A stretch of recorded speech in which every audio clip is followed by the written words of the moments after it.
Kia ora koutou, this is the Headbutt Messiah TK Cooper, one half of the absolute best in men's combat double Sunshine Machine, and you are listening on Twitch, on YouTube to CCP Podcast.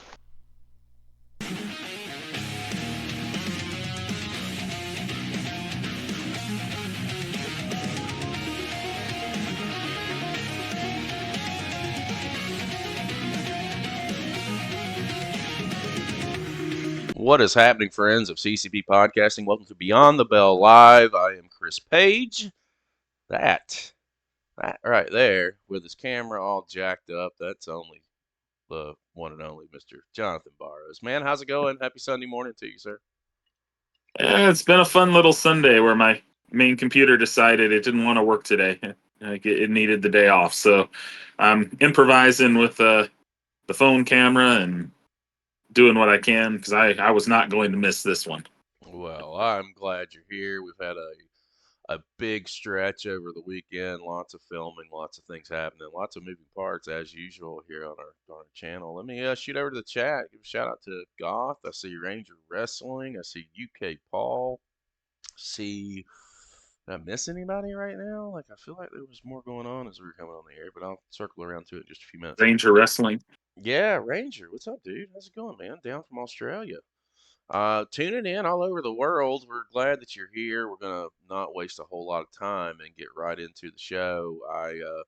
I was approached by a gentleman, JV, probably 4 or 5 days ago, that just hit me up, said he liked the content, like what we were doing, explained that he was involved in the business, and was like, if you want some guests, man, I'll shoot them your way. And I think like I'd said on a previous show, like most of the time when people say stuff like that's bullshit. They don't really, it usually doesn't happen.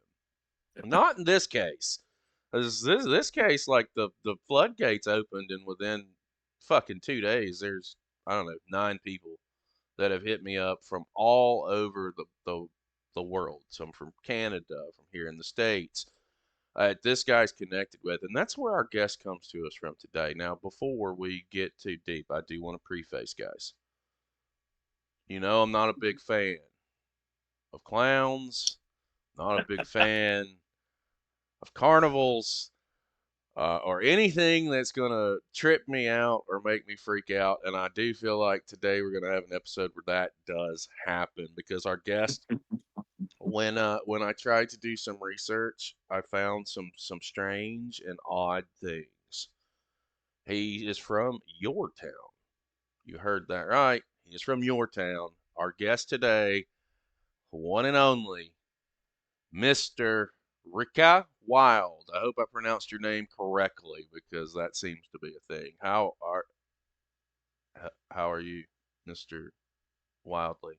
I'm doing good, brother. Doing good. And look, it's not the first time the name has been kind of tweaked and, things like that, but it's Rika Wildlee. Rika Wildlee. Wildlee.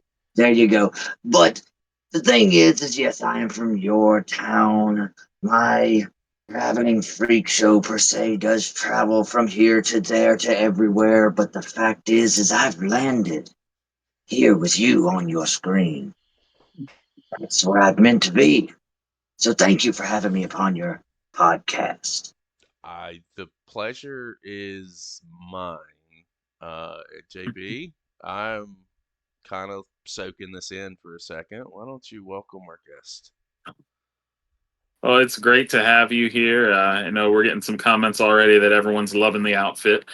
I don't think that's an outfit. I think that's real shit. I think that's what this man wears out every day. I don't think that it's a show gear. Yeah. Oh, I don't think.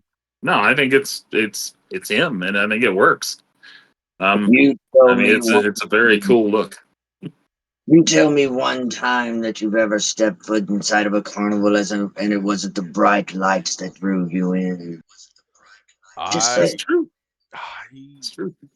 I had bad experiences at carnivals in the past, so it's kind of scorned me a little bit. But maybe probably the funnel cake. What's that? Probably the funnel cake. Said probably the funnel cake. That They or always have bad experience. that or the turkey legs. One or the other. It's Anything that gets too fried. you Once they know. started frying butter, I got out of it. That was too far for me. I mean, that's 100% facts. I'm sorry, guys. I got the chat on screen now. That was my fault. Oversight on my behalf, sir. Let me dive in as best I can here, and I'm still trying to gather myself because I want to push my chair back against the wall and run out of the room.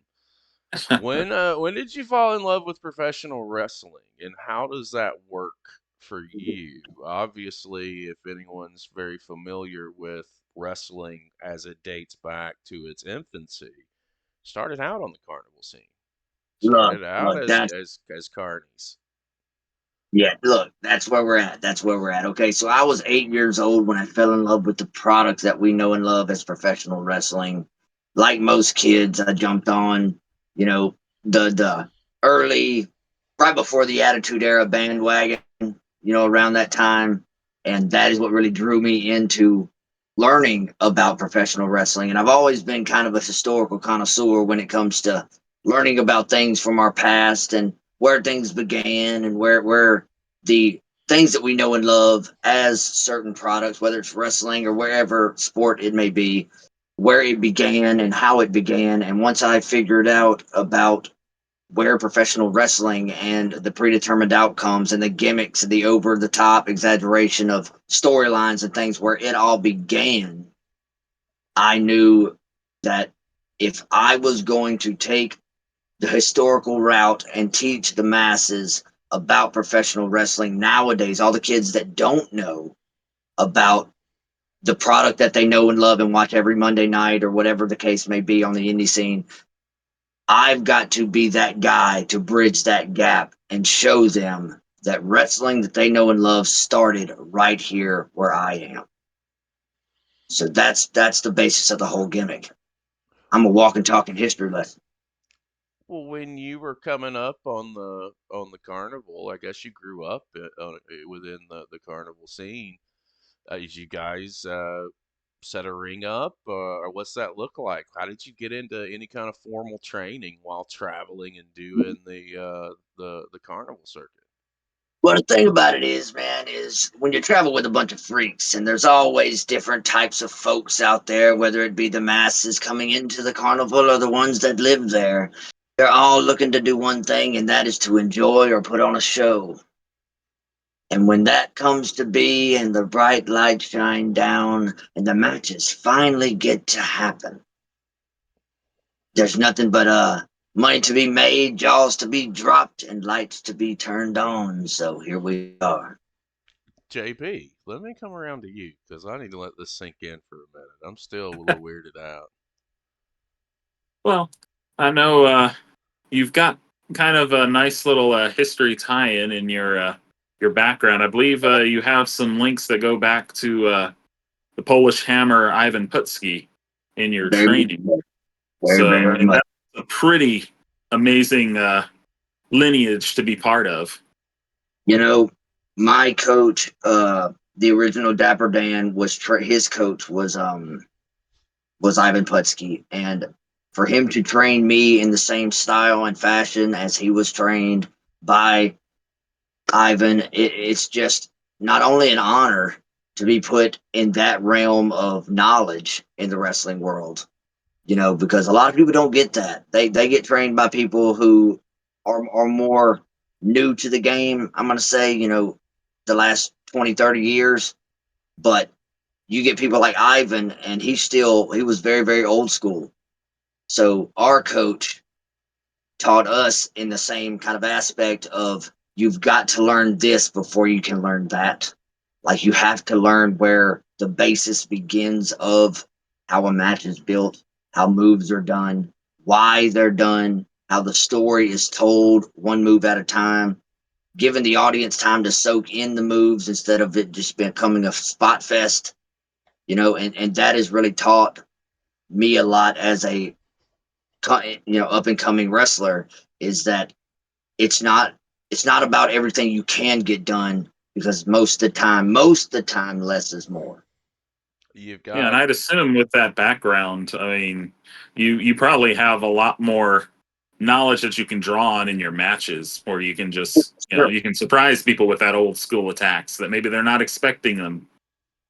Most people don't nowadays. They're looking for flippy, jumpy, all that kind of stuff. And when you hit somebody with a hammer lock, or you hit somebody with a top wrench lock, it's like they're amazed because it's new to them. It's something you don't see every day, and it's basic. That's what wrestling. That's the fundamentals that you have to have as a wrestler. And when new, especially young kids that have grown up on the product that we know nowadays, where everything is so quick, so flashy, so jumpy, and when you hit somebody with a lock and you sell that for a little while, they're just like, man, he's about to break that dude's arm off. I mean, No, it just it's I, different it's not. It's expect the unexpected, right? Like, for sure. I mean, I say this all the time. Back in I say my day. I mean, I was in the ring from '99 to '05, maybe early '06. And it was different times, different places, but it was always you could always catch somebody off guard with a throwback to something more old school versus more new school. I've never been a big fan Oh, for sure. of flippy floppy or diving or jumping. There's some guys that can do it well, but my Yeah. style is that aggressive ground and pound, pick a body part, give me some Ole Anderson, Arn Anderson all day, Yeah. every day, and just rip it to shreds. Uh, Well, Let me ask you this: like when you started to, take this thing seriously about getting in the ring, what's that look like for you? What were some of the challenges that you had to overcome, maybe as you were honing in on your craft and dealing with, the training aspect and becoming, look, or try, professional wrestler? so in all reality, I was 30 years old, and most 30-year-olds aren't going, "Hey, I want to start getting beaten up all the time." That's not a thing. And me and my I had a son at 17 years old, so he was getting a little older at the time. Me and my wife was on our honeymoon in Cancun, Mexico, and I was looking to end up going to, I think it was Rhodes Wrestling Academy, because they had just opened up at the Mm-hmm. time. And I asked her, I was like, "What do you think about moving to Houston and maybe trying to get that started?" And she was like, "I don't know, I don't want to move," and this, that, and the other. And one of my friends, actually two of my buddies, messaged me and was like, "Hey, did you know there's a wrestling school that just opened up right up the road from where you live?" And I'm like, I'm one of the biggest wrestling fans around my area, and I'm like, "Hey, if there was a wrestling school that opened up, I would know about it." And I hadn't yet. It was during COVID, around the time of COVID. So I seen it on Facebook. I messaged them and all of that, and it was the United Wrestling Entertainment Academy out of Louisiana. And me and four other amazing wrestlers were the first class to go through there, graduate, and we're pretty much all still on the road today. So What was some of your, well, with me, it was footwork was my son of a bitch that I had to conquer. Was there anything that was challenging to you, or did it come natural? Some guys it just comes completely natural. slowing down, Uh, slowing down. That uh, was my biggest thing. And it wasn't just the moves, it was like simple things like running the ropes. There's a technique to running the ropes. mm-hmm. But, coming in, being that wrestling fan and just being like, "Oh, I'm in a wrestling ring, let's go," and hitting the ropes 90 to nothing, I was like, look, like pretty much the whole time we were in school, the whole like 5, 6 months that we were in class regularly, um, I was running the ropes every day before training actually began, just to try to get my pace down because if you can't do that, there's a lot of things in the matches that you're not going to be able to do. You get off pace one way, it could mess something up. Oh yeah, you, preaching to the choir there, man. Like that was, Right. I remember running. I went home with welts on my back. Yep. Same. It looked like that I had a date with the Sandman or something, and he decided to wear my back out with a Singapore cane.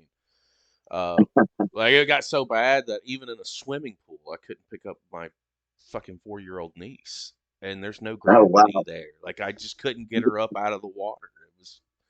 It was just wild. And you say something about slowing down. Yeah, that's 1,000% correct. I have a story. That's how I learned how to slow down. I was working with the Rock and Roll Express in 2000. The first match that we had with them, get back through the curtain, and Ricky's pissed, and I didn't know what I did wrong. I was just like, I'm just doing my stuff. He's like, this is. And he walked me through it. He was like, slow the fuck down. They taped it. We went back and watched the tape, and he was like, so this here, here, here, here. You're moving too fast. Slow the fuck down. This is what you need. Yeah, like I wasn't listening, and that was Yeah. where he was like, open up your ears and listen. Yes, sir. Never had that problem again. Well, you don't really think of you don't really think about things like that when you're in the moment, but just like I was saying earlier, if you don't give people time to soak in what's happening, the fans, then the attention span of most people, let alone wrestling fans, are so quick paced Mm-hmm. that if you don't milk it and try to let them soak in what is happening, whether it be the move, the sale, the story that you're trying to build spot for spot, if you don't let them soak it in, then there's no point in even trying to do it because it's so forgettable. Facts. 100%. JB. Yeah. I mean, it's all about the story, and it's all about everything that's building towards it. And I will say one of the first things I did when I heard about this interview, I said, okay, I'm going to go do some research, see what matches I can find. And when I searched for you, I think the first thing I found was a Lego taped fist death match, which I said, okay, if this is the kind of matches I'm finding, I'm really excited. I want to know more. I want to watch more. So I've kind of been watching a few of your contests, and do you feel like those are the kind of matches that you like competing in, or are you more of a you still want to get back to the old school? Which way you want to go on those? Look. There's a couple of matches there that are kind of off the wall and crazy, but there's a title that I had won at Warrior Wrestling Alliance in Lufkin, Texas, and it was called the Innovative Heavyweight Championship. Hmm. And literally, that means that every match that is for this title has to have a stipulation, some kind of off the wall, innovative stipulation. That is how things like the Lego Tape Fist match come to be. And I kind of put my foot in my mouth with that one. It's like 6 months ago. I was like, you know what? Have you ever seen the movie Kickboxer, where they Mm-hmm. do the Taipei death match with the Mm-hmm. glass and all that? Oh. I was like, we can do that, but with Legos. And he was like, I don't know about that. And I come back a couple months later, like, so we're doing that. That's the thing. And I'm just like, oh. You're like, motherfucker, why did I even suggest that? That's, Yeah, yeah. well, you, Instant regret. you mentioned Texas, right? Like just a second ago, you were talking about maybe going out there to go to the Rhodes Academy, and I was gonna say like Texas is such a hotbed right now. There's so much Yeah. happening, especially in Houston and the Houston area. We've got a lot of friends out there. Well, how did you get out that way? What ended up taking you there? Was it just bookings, or did you finally It's make your just way that just bookings? a lot of different bookings. I've traveled Texas, Oklahoma, Arkansas, Louisiana, Mississippi, Alabama, Georgia, Tennessee, Ohio, jumping all over the The place. Carnival's just And been riding. dude, if I can financially swing it, I'm going. That's just how it goes. I'm sorry, I'm reading a message in chat. UK Paul says, where any match type goes. Oh, he's saying over in the UK, DOA has there's this company over there has a title that's very similar to that Okay. concept of like. So he's like, oh, I know what you're talking about. I got you. Uh, Yeah. It's wild, but it's fun. It's fun. It keeps everybody on their toes. well, that's kind of stipulation would be kind of cool.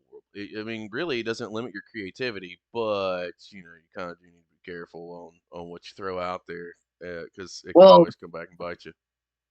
Look, you're right.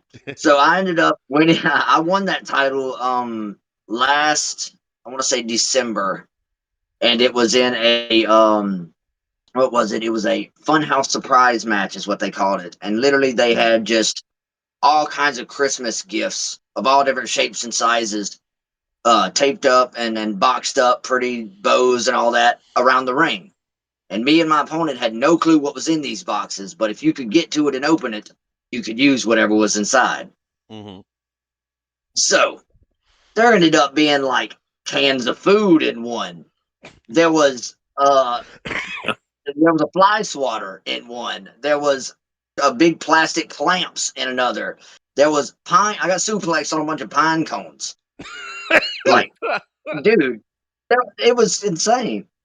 I mean, and I had never really been, especially in my pro career since after graduating the academy, any kind of hardcore style like that outside of a Singapore cane match once. So going being like, nah, I don't really do hardcore death match, super crazy stuff like that, to being like, sure, hit me in the face with a can of corn. You know, let me it's like, let me go ahead and take that suplex on the pine cones. That just seems like a great way to spend any day that ends in a Y. right. There had to be some coal. Good Somebody call, got man. somebody got a lump of coal in that motherfucker. You can't tell me they didn't. I wish they'd put a lump of coal in stock and I could have used it. Right? Modern day slapjack. Man. Oh, in your journeys, man, and your experiences so far, what are some of your fondest moments that you've had out there? Whether wherever, whether it be here in the Well, states, have you done international?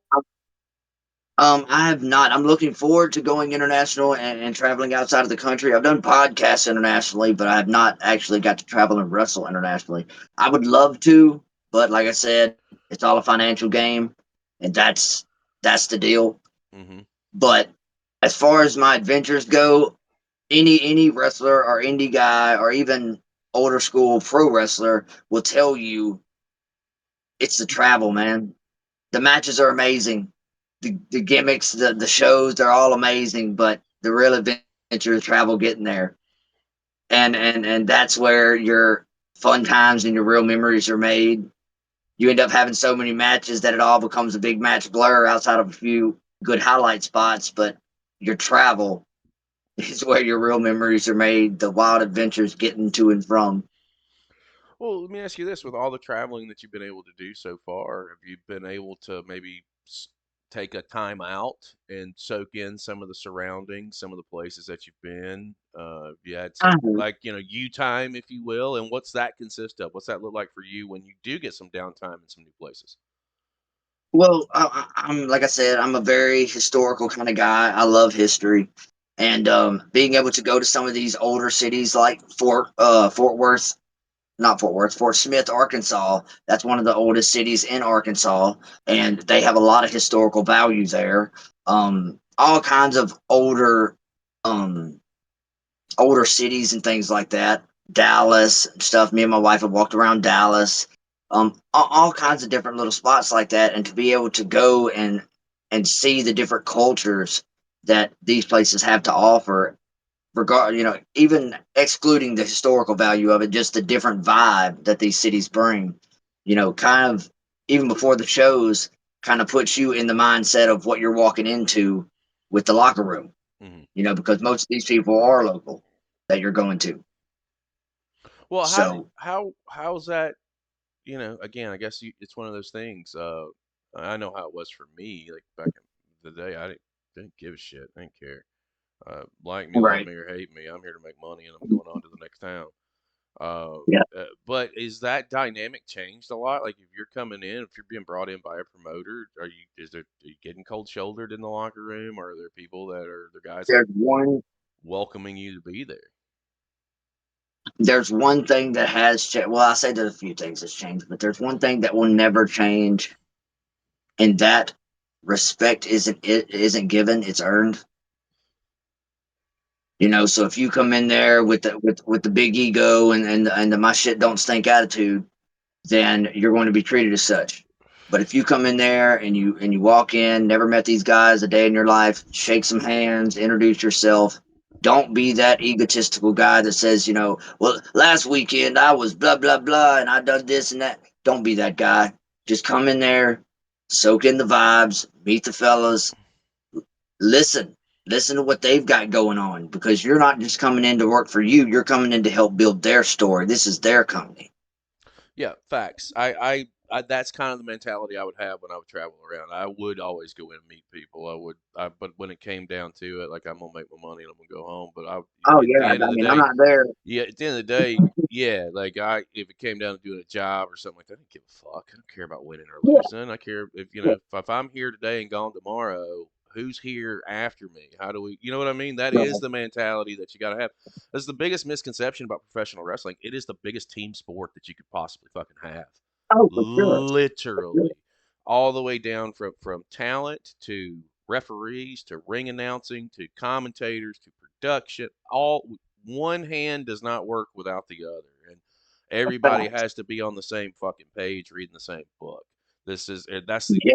That's where we see most of the success on our platform. Again, we watch independents all over the world. We're not, I mean, we're diving everywhere here in the States, Right. every continent. I think it's wild that there's somebody on every fucking continent who knows who we are, and that's strange and really weird to me. Amazing though. In a way, it is, but it's not. That's not why we're here. Obviously, we're here to turn people on to other things and to other Y'all are the products. bridge. Y'all Correct. are the bridge. Correct. That's it, man. And that's how we can give back right now. And I Yeah. don't ever, I never in my time never came across. I think maybe I was just fortunate, or I just wasn't in ring long enough. Maybe I never came across uh, the This, the this vet. right here that you're doing, this right here that you're doing is what has changed about professional wrestling. When you were in 99 to '05, social media wasn't a thing. Facts. You come into a locker room, you may have just wrestled the town over, and unless somebody was at that card that you were at the night before, they have no clue who you are. So now with I'm blessed, and most wrestlers coming up in my era are blessed, because we get to present ourselves to the masses and to these other shows Mm-hmm. before we even show up. Used to, if you wasn't on the match poster, they had no clue who you even looked like. Facts. What you even looked like, unless they maybe saw a DVD or something that you were on, whatever.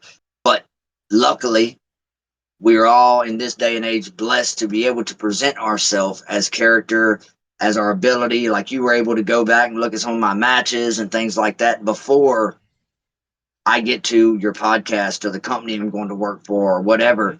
I'm not coming in just blank, It's not a you blank know. slate. Yep. Nope. I 100% get. I agree. Within your tenure thus far, give me some of your highlights. What's stuff that stands out to you? What stuff that Um, you're proud of? Maybe it could be okay. a match. It could be any kind of situation that you've come across that stands out as like, all right, that's why I'm here. I get it. Or maybe a better way to word the question is, when did it click for you, as to when did and as far as being in ring and the whole deal. When did that light bulb go I off? am. I've had a bunch of crazy matches, as you talked about earlier, but some of my best matches, and just because they meant so much to me, was I had a match at Battle Zone Championship Wrestling in Mississippi, in Mendenhall, Mississippi, in a steel cage against Michael Parrish. And I done my ever first swanton, basically, off the steel cage, 10.5 foot in the air. And I wanted to do that since I was a kid. And I got that opportunity to do that. And it was just, and That was I should have, that, that was your Superfly moment. That's what that oh, was. yes, dude. And it was, man. And I should have gotten up there prior to the match happening just to see really how high it was. But I didn't. Mm-mm. And No. I just climbed up there mid match and was like, okay, here we are. Just do it and hope for the best. Yeah, you're here now. Like there's no going back. It's either we do this or hey man, come and suplex me or fucking something. Yeah, right. Oh, if I came back down, they would have never let me live it down. Well, But what was going through your head when you were standing up there for the first time? You're looking down and like reality setting in that maybe this is a little higher up than I thought it was. I could hear 10-year-old me going, "This is the moment. Okay. This is it, dude. Everything that you've wanted to do, everything that you've dreamed of doing, you've got the crowd, and they are on top of their, they are just chanting and Rika, Rika, Rika, and they are just over the top chanting it. And I'm adrenaline flowing out my ears, and I'm there, and I'm nervous, and I'm just like, okay, yep, just soak it in for a second and dive and hope for the best. And it was beautiful. It turned out perfectly, It, and it was just in my heart that I will always hold that special. I wonder what was as soon as you land, because you know you got the crowd. They're like, "Holy Uh, shit, something's about to happen Yeah, here," and then you get yeah. that, Oh yeah, or that promoter. ah, no, it's just like boom.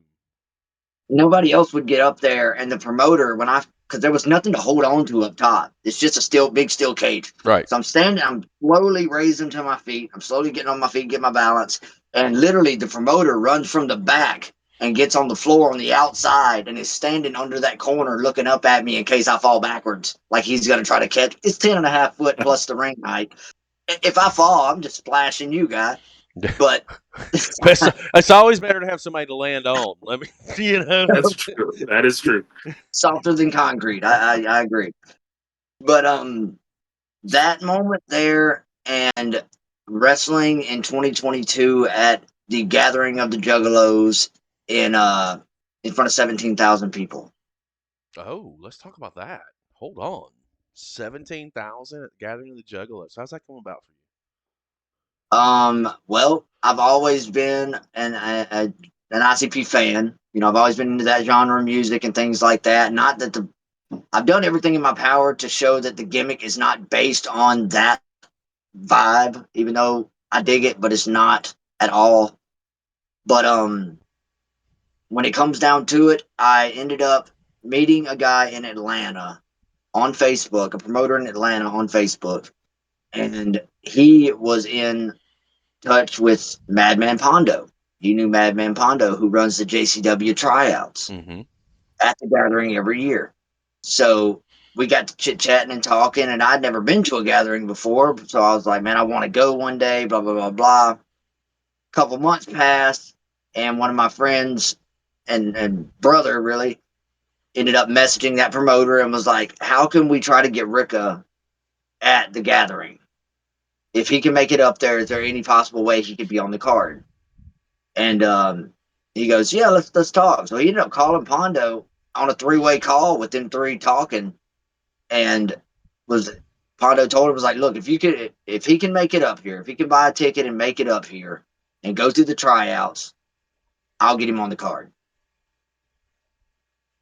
And that's what happened. I went up there, I done my JCW tryouts, I did all that good stuff, and ended up being in a 30-man battle royal, which, I mean, just to be on that level, on that stage where some of the greats have been, that's a highlight forever on my resume. So 1,000%. Like, I'm not the biggest fan of battle royals. It depends on the battle yeah, royal, either. but to you kind of have to expect that that's probably where you're going to land if there is one on there. Oh But yeah, it's more about the experience and no exactly. and the bottom line is whether you're in a battle royal or whether you're wrestling a dark match, whether you're the main event of the show, wherever you fall on there, you were there. That's what Check mark. fucking That's it. matters is that you were That's there. it. Nobody can take it away from you. And Yep, you worked to get there. Wasn't handed to you. You paid for for sure. your travel. You went through the tryouts. You did everything that Yep. you had to do. It probably cost you money to go and do that Oh, we show, did. but Most definitely. those are the kind. But reality is these are the kind of sacrifices that a lot of people will never see and don't ever understand and will never comprehend. But they exist, and this is what it takes to be successful. Not everything is going to be a win. You have to invest into yourself and to your You know, future. I'm glad you said that. I'm glad you said that.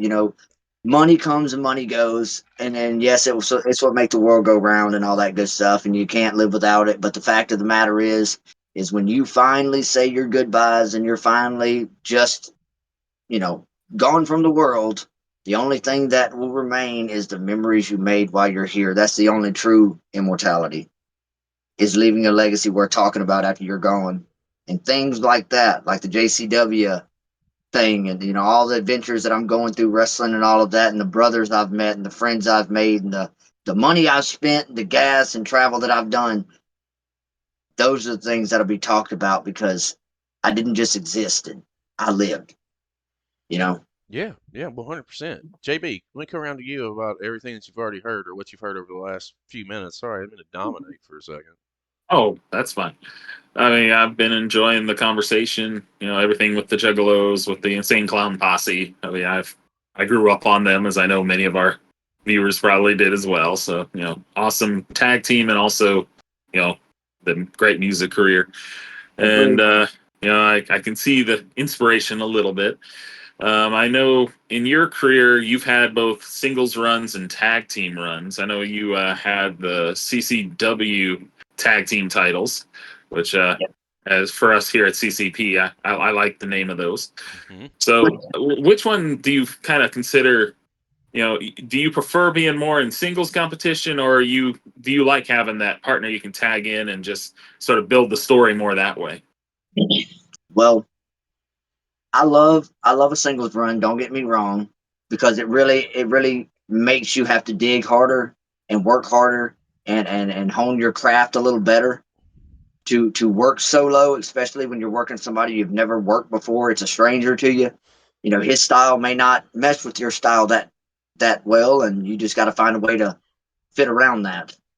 But when it comes to tag stuff, you've got more options because you got two different guys on the opposite side of the ring. You may have never met them either, but their styles may blend a little bit better to fit what you guys got going on.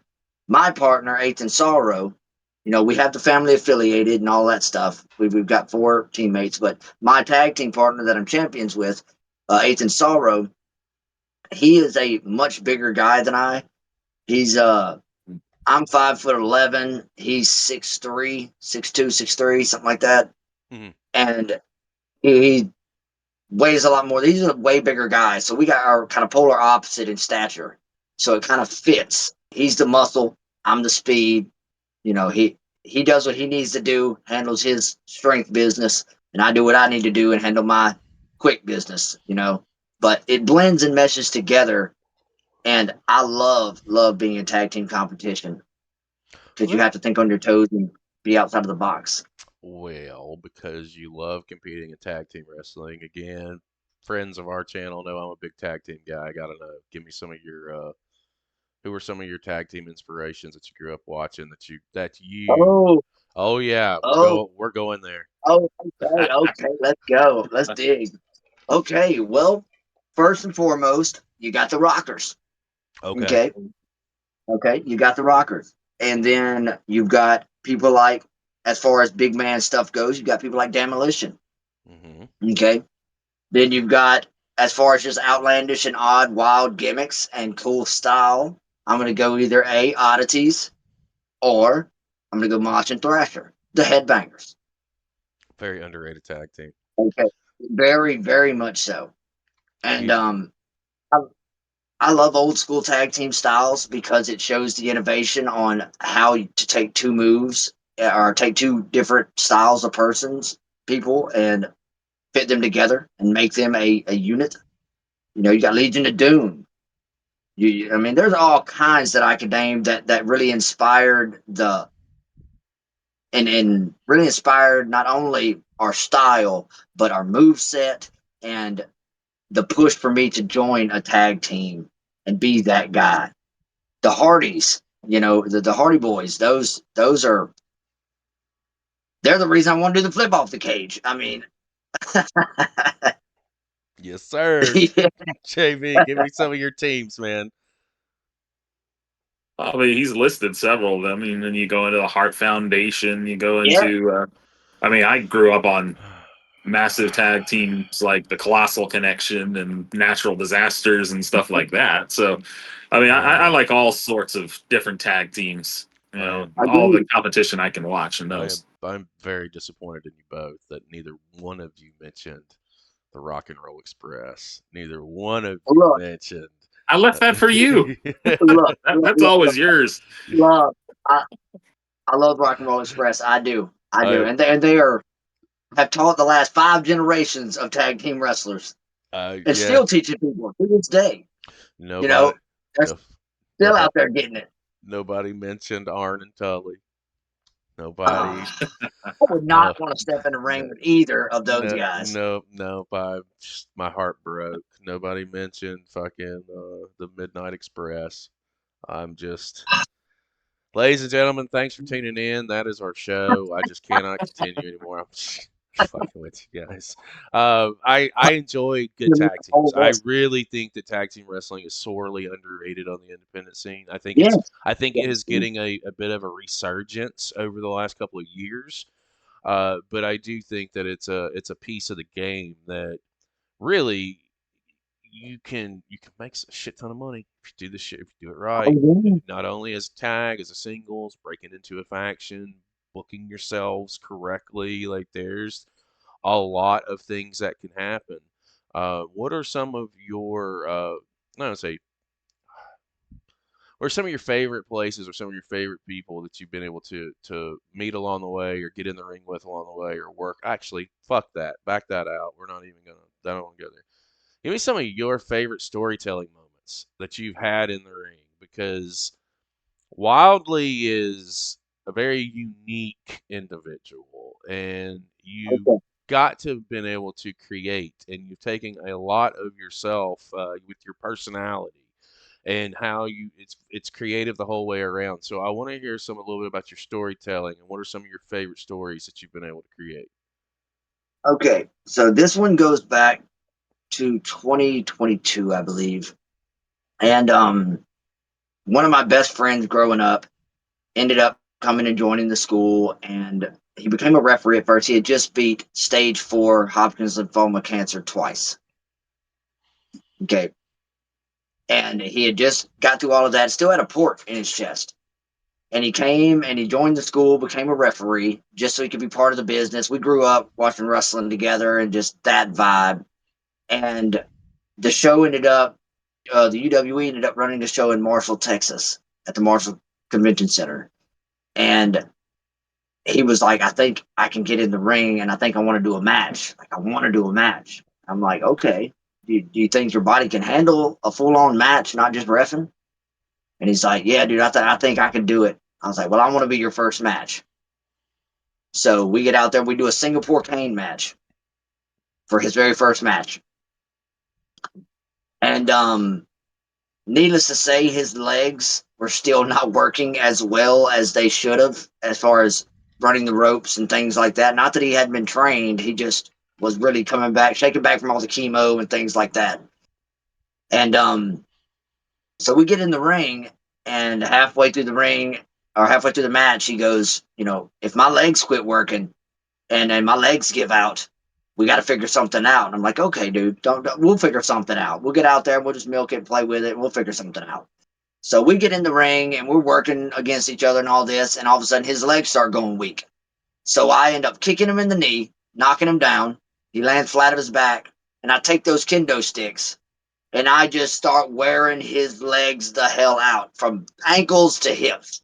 I just start and now the crowd has no reason to question why his legs aren't working. Facts. That's storytelling.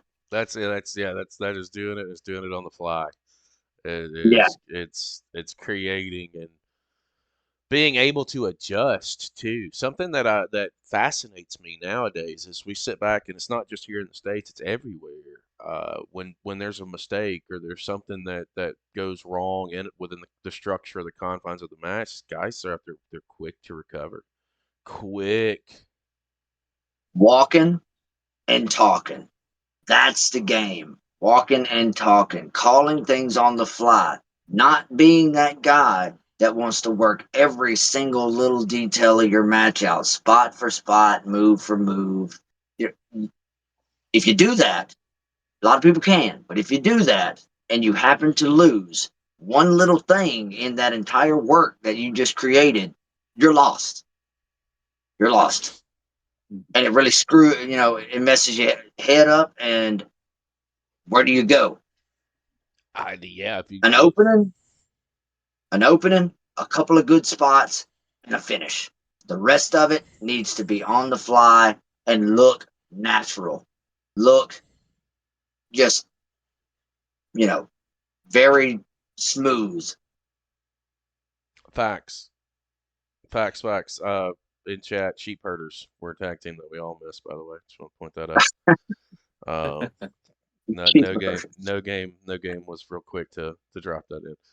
Right. Storytelling is crucial, and yes, I was never a guy that could map out an entire match. I've worked with people who tried, and I just would tell them, like, guys, listen, while that may work for you, that's not going to work for me. We have to find a compromise because I'm a big proponent of listening to the crowd. If they're, and again, it works for some people. It's Randy Savage, case in point. Diamond Dallas Page, Yeah. another two guys right off the top of my Yeah. head that I know would detail their matches down, Yeah. and that Yeah. work. Yeah. It Yeah. Yeah. works for them, but it can't. I have to listen. I'm one of those guys that because something can go wrong or somebody can forget something, and if you lose Yeah. track, you lose it all. But one thing that you'll never lose if you listen is to the crowd. You'll It know, needs, okay, we've lost them. We need to do something now. We need to quicken the pace. yes. It leaves no when you call things spot for spot, it leaves no room for real creativity, in my opinion, because you don't know. You may work out every single little thing and you want to get all this cool stuff in and all that, but if the crowd's not reacting to it the way it needs to be reacted to, or they're not popping for it like they're supposed to, or whatever, then everything that you're working out may need to be tweaked, may need to be swapped, because it's not getting the reaction that the story and your move needs. You don't want to just force it down their throat when they're just not into it, No, that makes sense. No, I get it 100%. JB, let me come around to you, man. What you got? I mean, with all the fans and everything, and them getting into the stories, have you had any moments where you've gone to a wrestling event and you've seen maybe a group of fans that show up, maybe wearing your look, trying to, Oh, oh, do you have groupies that sort of follow you around? First of Do we all, need they're Chris not. here to dress Jake, up as a clown and you son of a bitch. They're not called groupies. They're called rats. Jesus. rats? look. To be honest, me and my whole group there, the family affiliated, we're all faces, we're all good guys, and you would think, being as weird and odd as we look, that the kids would not dig it as much, but they really, really do.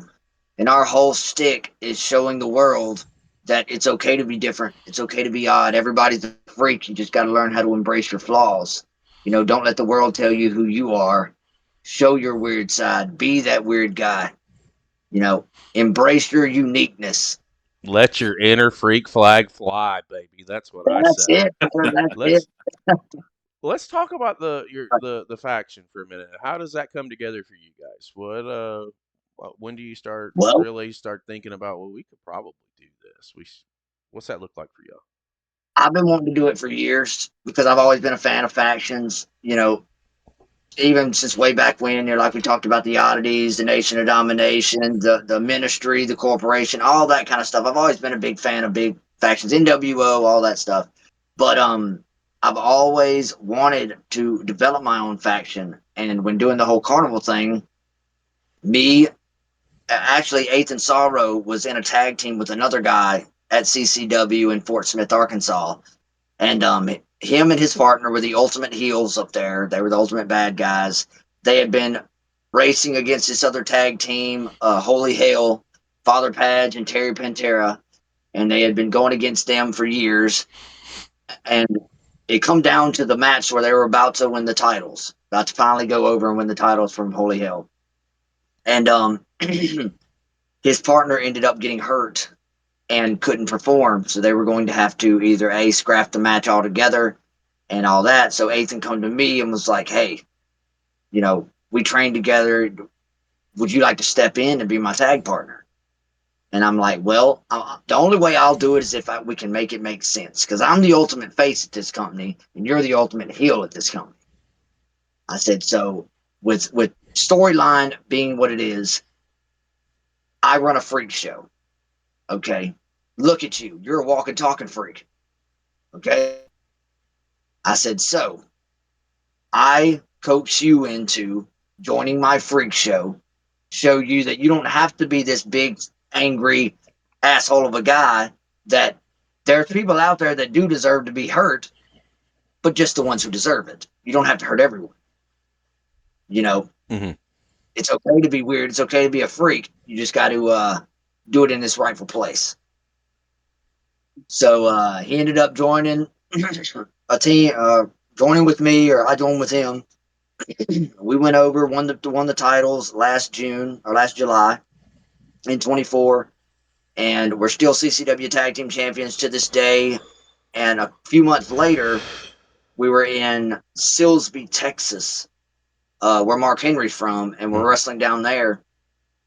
And this company comes, and we're tagging against these other guys, and they're pulling out a manager as their help, right? They got a manager that walks out to the ring with them as their help. So I was like, well, we need a manager then. So I talked to my best friend, my legit best friend here at home, and I was like, "Hey, dude," he had come up with a character years ago that we never done anything with, called Gluttony, and he's a scarecrow. He's more or less just a scarecrow. And I said, "How about we resurrect Gluttony?" And he goes, "Okay, I think we can do that." So I made this whole highlight video of us resurrecting Gluttony to be our manager and all this. And as we were doing that video and I was cutting pieces together, I was working at WWA in Texas, and this promoter from Houston, North Texas Wrestling, come up to me and was like, "Hey, I've got this guy called Smoke the Reaper, and I think he has a match in February. This is last October." He said, "He's got a match in February, a casket match, and I think it would be cool if you popped out of the casket and helped him win that match." And I'm like, "Well, I've never had any run-ins with this Smoke the Reaper guy, so what sense does it make for me to jump out and help him?" I said, "But who better to help me resurrect this undead scarecrow than the Reaper?" Mm-hmm. Found a connection. Yeah. Yeah.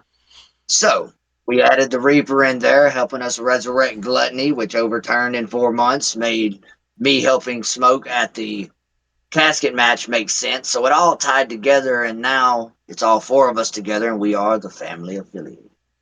We're a freak show family. And it's a traveling freak show. See, now I don't feel as awkward as I did when I started this thing off, because I was expecting to be lashed out at and just No. broken down all completely. But I'm making it. We're doing good here. JB, I what do don't you? mind doing Go ahead. What'd you say? gimmick wise. I don't mind doing anything gimmick wise as long as it makes sense. If we could tie it together to make sense. Yeah, it's the storytelling in you. I think that's really one of the biggest pieces that I've taken away so far is that you're a story guy, and I'm a big proponent of storytelling. I think that's the match is great, but the story is what really sells. What's going to put people in seats if they buy into what you're doing, and they have to buy into it. And now you mentioned earlier, uh, you had a friend that with cancer that you wrestled with Yeah. the Singapore King match. Yeah, that was Gatekeeper. He is actually the light heavyweight champion in Battle Zone Championship Wrestling right now. Oh, okay. Yeah, but one of our other brothers, he was in the first class with me, passed away of cancer about 3 weeks ago. Logan Wade.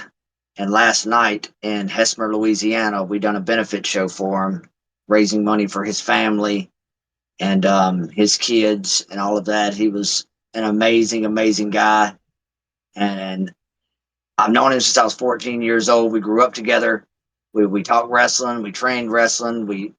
And before kids, before wives, before everything else, before life really sunk in, it was wrestling. And we grew up, started life, got jobs, got wives, got kids, all that good stuff. And then come 30 years old, wrestling came to fruition and come back into our lives. And we reconnected on that note. And he got to be the man that he always wanted to be, and that was a pro wrestler, traveling, wrestling, performing, living that dream that we always talked about. So, Ladies and gentlemen, real quick, there was a benefit show last night, and if you're watching over on YouTube on replay, if you're here live in chat, I want you to direct your attention to the chat. JP just dropped a link for the GoFundMe for Logan Wade. If you could, and you're inclined to, please by all means visit the GoFundMe page. Make your donations. No donation is too small. All of this is going to the thank you so family much. of Logan Wade, and to help offset any kind of costs that have come along the way with this tragic passing. So we do send our condolences not only to you, but to the family of Mr. Wade, and we'll do our part to make sure that we can get some donations in for you guys. I will rally the troops, and we'll do I something appreciate that. here on the channel, even if it's like a week long thing or a 2 week thing. We'll figure something out, but we'll do our part. I I appreciate anything, man. know that you had the benefit show last night. I don't know how much of that you want to talk about, or if you want to talk about it at all. But there was, from what you were telling us earlier, it was a really good turnout, which is fantastic. It was. It was an amazing turnout. His wife, his mom, his dad, his 5 kids, they were all there sitting front row. We done the 10 bell salute. We put his wrestling boots in the ring, his bandana he always wore. We gave a little speech for him and all that kind of stuff. We just really paid our respects, and everything that was made last night at that show, every dime of it went to his family to help them get through all of this. And no matter how much was gained and all that, I still will never feel like it's enough, because that's my brother, man. And I'll always be there to help any way that I possibly can. And I know the brothers that he made inside the wrestling world that was all there last night would be in the same position I am, as far as if his wife or kids ever needed anything, all they got to do is ask. We're there 100%. Well, it's fantastic that everybody came out and showed their support. It's never easy losing anybody, but again, guys, I want to point right back to it. It's never too late to help if you can. Right there, it's on the screen. Yeah. It'll be down below in the video description. Encourage you to donate if you can. JB, let me come around to you. Yeah, I mean it's tough when you lose someone like that, especially when they've got a good sized family. So hopefully they can get everything they need to keep going. Right. I know you've got your own family that I'm sure you keep track of as you're traveling around the United States and Very keep much so. moving. And do you feel like you're doing a lot of this for them as well? Do they get to come and visit you sometimes and get to You know, watch any of the matches? my son is 17 years old. It's just my son, my wife, and myself, and my mom and my dad, and they come to shows and stuff like that. But the fact is, do I feel like I'm doing it for them in a sense of my matches mattering for them? No, but the inspiration that anything you want to do in life is possible. That's why that's the message that I'm sending. Like my son, he's starting life at this point. He's about to go off and venture into adulthood and things like that. And me at 30 years old, even though it's a little bit later than most, joining the wrestling school, really, he's known his whole life that I was a huge wrestling fan and a huge, wanting to do it. That's always been my thing, wanting to do it. But I was getting up in age, and for him to see me go out and achieve my dream and show them that there are no limits. The only limits is you. You know, that is the message. So am I doing it for them or for him? No. But am I doing it to inspire him? Yes. It's like I tell. I had a guy on the show. Gosh, couple months ago. Yeah, he's 32, and just finished. He's been out of training, I guess, for maybe 5 or 6 months. And one thing he was talking about was I felt like he was getting into it too old, and I had to correct him. I was like, bro, this is not the times that when I was growing up, where 30 to 40 looked like you were nearing the end of your career. Nowadays, like some people are just getting started in their 30s. Look at Diamond Dallas Page. The guy was Right. 36 when he got started. He may not have been in the game in ring for decades and decades and decades, but if he got in at 36 and he was wrestling until his 50, he left his mark. And Yeah. once Crazy career. Diamond Cutter. It will go down with in infamy. So it's never too Right. late. That's the moral of that story. Is it is never too late to follow whatever dream you want. Right And here. I say Right here. that like you're following yours, and that's kind of our channel. Like our channel came together because I was working with someone, and we were gonna pivot, our platform. What do we want to do? And I wanted to do independent wrestling, and he told me I was wasting my fucking time. Well, I said, hold my beer. Let me Watch circle this. back around. Right. And was it slow? Yes. Is it a process? Yes. It's work. Yes. But this is what you have to do in any aspect of life in general. If you want something, you have to go and get it. It's not going to happen for you. Go ahead.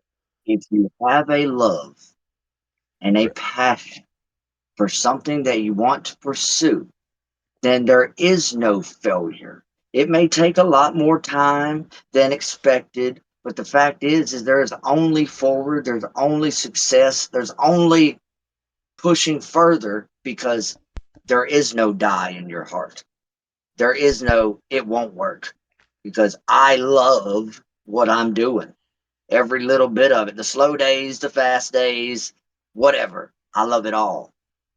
And that's what pushes careers the furthest. Facts. JB, I'm coming around to you, sir. I mean, that's pretty incredible to have the way you've talked about it and pushing forward in your career.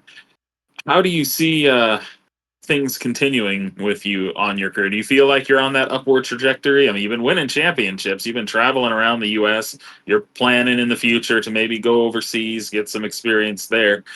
Do you have any aspirations for how high up, or is it sky's the limit or beyond? I'm going to be straight up with you guys. Do I see myself in the future WWE or AEW or any of those? No. My ultimate end game, no matter how far my career goes, is to build my resume and my credibility up enough so one day I can open my own wrestling school and push the knowledge that I've gained onto others to open the door and bridge that gap for other people to chase their dreams like I'm doing now. That's my goal. That is a fantastic goal to fucking have, and one that I can 100% endorse and support along the way. Um, this has been fucking fantastic. We're gonna start winding things down. I got a couple more questions for you. I want to know, and I ask everybody this, and I'll give you my reasonings for asking the question once you give me your answer. I want to know from your perspective, from Mr. Wildlee in the Traveling Carnival, who should I be watching? Who should we be looking at? And when I ask that is you've been all over the place, man. Like and we're just scratching the surface. You've been around. Well, Give me some people that you've been in the ring with, or maybe you haven't been in the ring with, but you know and you think that we should be taking a look at. there's definitely some that I'm going to put out there for you to keep your eye on, and that is one is the gatekeeper. And like I said, he's the light heavyweight champion, and I know that's one of my friends, and I'm always going to plug him into things. But the dude is talented. Okay. Like there's the sky is the limit for this guy. He doesn't. There's no quit in this man when it comes down to it. And I think that the further he gets out and the more faces he gets in front of, that there is no end game to this or to his career. He can go as far as he wants to. So I'm going to say Gatekeeper and Ruthless Devontae Adams, who is now one of the trainers at WWA in Texas, at Warrior Wrestling Alliance. He's the current UWE light heavyweight champion. Actually, the guy I fought last night is Ruthless Devontae Adams. And amazing, amazing charisma, great career ahead of him. I mean, he's only doing bigger and better things. He just won a 30-man battle royal at WWA 2 weeks ago. Going for their heavyweight championship here soon. Just top-notch talent. And, of course, the family affiliated. Eighth and Sorrow, Smoke the Reaver, and Gluttony the Big Top Butcher.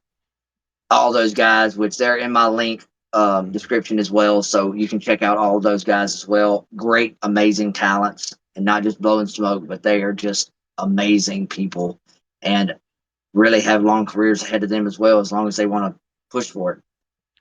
Okay. We asked you that question because, again, we do independent wrestling all over the world, and there are hidden gems everywhere.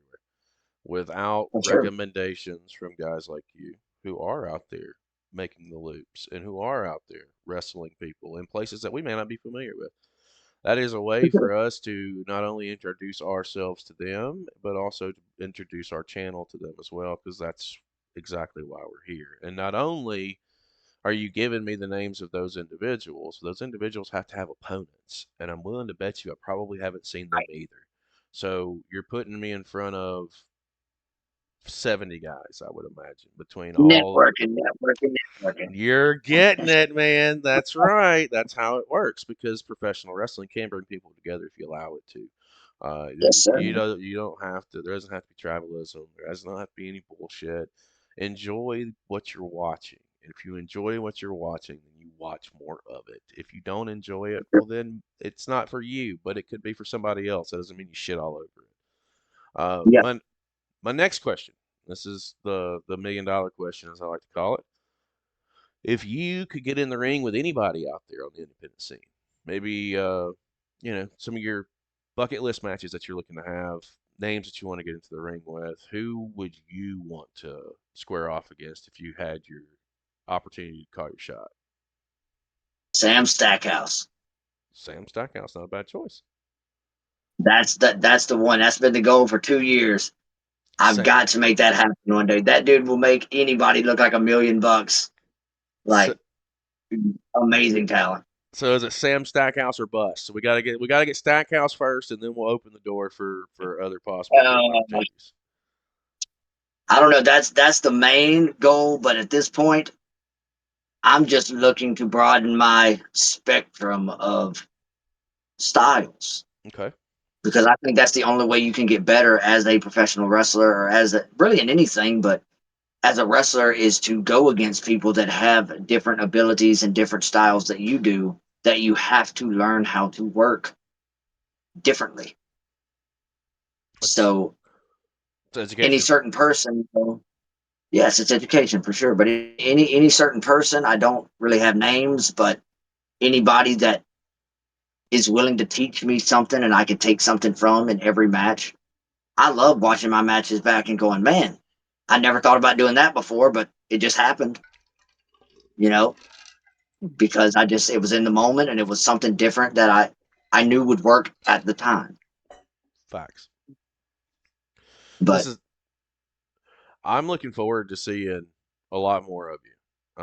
And I'm thrilled that you circled around that real moment of truth. That's something else. Like, I chatted with Aaron the other day, and I asked him, I was like, what was that conversation like? Because, again, this guy hit me up and was like, I just like your stuff if you're ever interested in. And of course, me, somebody says I'm interested in what you're doing, it's automatically going to make me be like, well, I'm definitely interested in what you got going on as well. I didn't expect the floodgate to open, and I'm telling, like, within 24, 48, 9 people. Like, that's great. I don't know. I don't know. I woke up to follows from everybody, and thus far, and I'd imagine that's how you came across us as well. Is that what happened there? Yes. So he messaged me and sent me y'all. So yeah, fantastic. I keep the word of mouth traveling. Our doors are open to anybody that's on the scene, whether you're an in-ring talent, a referee, you could be a timekeeper, you could be whatever. Our Beyond the Bells are for you guys because you guys are out there entertaining us at the end of the day. And if we can do our part to put you in front of people who may not be familiar or may not have seen you before. In this chat already, there were three comments that said, "I've not seen this guy before, but I'm going to look." And That's amazing. that's there's probably going to be more by the time we get through with this whole project and wrap everything up. And that's what we want. I want our audience to go and follow you. I want our audience to support you. I want our audience to share your stuff because that's the trickle effect. That's how it all works. That's you get people Help out. you, help you, help me, help us. Yep. That's it. Support independent wrestling. That's where it's at, man. Right. This has been a fantastic conversation. I am so grateful that you came on. I'm very thankful because now I don't have so much a big fear in clowns. Well, I appreciate that, and hopefully, I've made it a little bit better. Yes, sir, you have, and I've already got people in chat saying that we have a show called Wrestling Request Live, just so you're aware, where our audience can put in match requests. I've already got links dropped, so we'll be watching you on other programs as well. So be prepared to Awesome. get some tags and get some other I'm clips and cool. stuff like that Let's out there. go. JB, go ahead and get your goodbyes ready, sir. Yeah, it's been amazing to be able to sit here and talk to you. It's been truly an honor. Thank you. You've definitely got you've got yourself all nice and straight, and knowing what needs to be said. So I mean, I've really appreciated sitting here in this interview with you. Thank you, sir. I appreciate y'all having me. Mr. Wildlee, the floor is yours. If you got anything that you want to bring up, any upcoming shows, any the links right there is underneath you. The floor is yours. It's all yours. Take it. All right. Here we go. So on May 31st in Silsbee, Texas, I will be at SWF. Then on, let's see, June 7th, I'm going to be in Leechville, Arkansas at TNR Championship Wrestling tag teaming with my brother Gluttony. All my future dates, I'm not sure exactly the dates, but all of them are on my Facebook. All the links are in my bio or in this link down below or in this description. And you can check out Facebook, Instagram, YouTube, TikTok, you name it, I got it. I mean, that's another amazing thing about social media. Putting this out there to all independent wrestlers and all people starting a business and things. Don't just stick to one platform. Try to put your stuff out everywhere because you never know who uses what. Yep, that's a good point. Metrics are what I go off of, and I went, bam! I found my sweet spot. It's right here. It's on Instagram. It's been a pleasure. The door is always open. I know we just scratched the surface. One thing I love about having organic conversations, you never know where they're going to lead. You don't know what's going to happen, and when you do them live, you just never know. And it's been a pleasure. I know that we'll probably have you back on. Like I said, our door's open to you if you want to bring on the family affiliated, and we do a show with all of you guys. That is more than welcome to make that happen too. For JB from No Game Unturned at No Game Unturned on Instagram for our guest today, Mr. Rika Wildlee. I think I got it right the second time. He is the Barker of the Bazaar on Instagram and the family affiliated at linkapp.com right there on the screen. I am Chris Page. We will see you next time.